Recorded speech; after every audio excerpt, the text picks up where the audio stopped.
नमस्कार बच्चों, जैसा कि हम लोग ऑनलाइन क्लासेस चल रही हैं हमारी, इसी क्रम में आज हम हिस्ट्री का एक नया चैप्टर स्टार्ट करेंगे।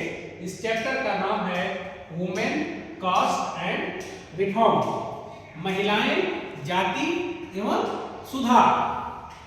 इस चैप्टर में हम लोग पढ़ेंगे कि 200 साल पहले हमारे यहाँ क्या व्यवस्था थी, किस तरह से जेंडर बेस्ड डिस्क्रिमिनेशन होता था या कास्ट बेस्ड डिस्क्रिमिनेशन होता था, और वर्तमान समय में हम कैसे अपना जीवन जी रहे हैं या इन समस्याओं को कैसे सुलझाया गया, किन किन लोगों ने प्रयास किया, इन सारी चीजों के बारे में इस चैप्टर में हम लोग पढ़ेंगे। तो जैसा कि आप सारे लोगों को पता है, आजकल आप देखते होंगे आपके क्लास में जितना आप पढ़ते हैं उतने आपकी बहन भी पढ़ती है या दूसरी बच्चियां या दूसरी छात्राएं भी पढ़ती हैं। बच्चियां स्कूल जा रही हैं, बहुत सारे जॉब में भी जा रही हैं, बहुत सारे ऑफिस में जा रही हैं महिलाएं, और महिलाएं अच्छे अच्छे पदों पर भी पहुंच गई हैं। जैसा कि आपको पता है, हमारे देश की प्रथम नागरिक भी एक महिला है, हमारे देश की राष्ट्रपति श्रीमती द्रौपदी मुर्मू। लेकिन क्या 200 साल पहले भी यही अधिकार महिलाओं को मिलते थे?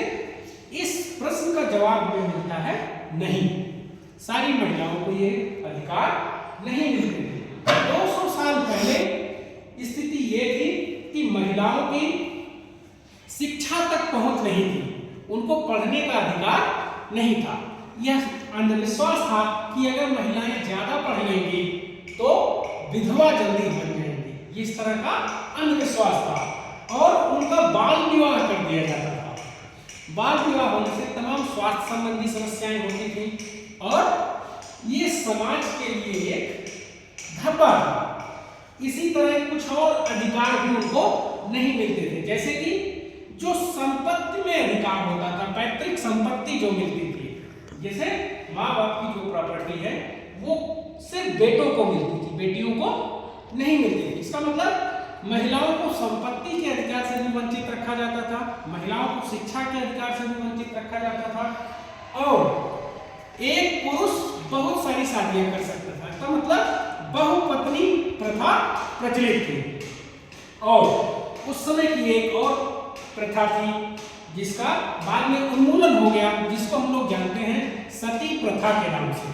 सती प्रथा में क्या होता था, यदि किसी महिला के पति की मृत्यु हो जाती है तो लोग उससे अपेक्षा करते थे कि वो महिला भी अपने पति के साथ ही अंतिम संस्कार में शामिल हो जाए और दाह संस्कार उसका भी उन्हीं के साथ किया जाए। ऐसा इसलिए किया जाता था क्योंकि लोग ये मानते थे कि पति की मृत्यु के बाद विधवा का जो जीवन होता है वह बहुत दुष्कर होता है, उनको बहुत सारी प्रॉब्लम्स आएंगी। तो पति के लिए महिलाओं को जिंदा जला दिया जाता था, जिसको नाम दिया गया था सती प्रथा। तो इस तरह की बहुत सारी समस्याएं 200 साल पहले तक व्याप्त थी।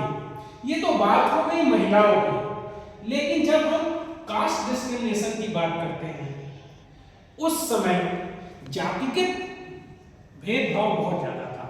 वर्ण सिस्टम एग्जिस्ट करता था, जिसके आधार पर कुछ जातियां अपने आप को उच्च कहती थी, कुछ जातियां अपने आप को वैश्य कहती थी, कुछ शूद्र में आते थे, जो शूद्र में आते थे उन्हीं को दलित भी कहा जाता था, और उनके साथ अनटचेबिलिटी का व्यवहार किया जाता था।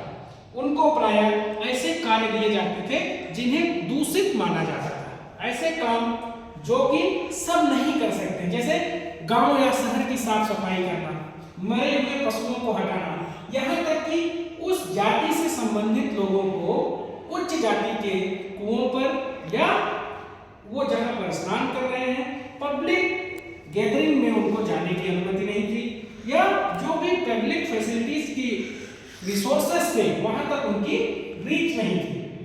तो ये इस तरह की समस्याएं हमारे समाज में विद्यमान थी। महिलाओं के साथ भेदभाव होता था और जाति आधारित भेदभाव होता था। इसी के सुधार के लिए 19वीं और 20वीं शताब्दी में कुछ समाज सुधारक आए, भारतीय समाज सुधारक, जिन्होंने इसके खिलाफ आवाज उठाया, और ये जो रूढ़ियां थी, जो विभिन्न भेदभाव किया जाता था महिलाओं के साथ या किसी जाति विशेष के व्यक्ति के साथ, इन सबको सुधार करने का प्रयास किया, जिसको हम अगली क्लास में पढ़ेंगे। जैसे उसी क्रम में राजा राम मोहन राय ने क्या किया था या अन्य लोगों ने क्या किया मेथड, ये सारे हम अगले क्लास में पढ़ेंगे।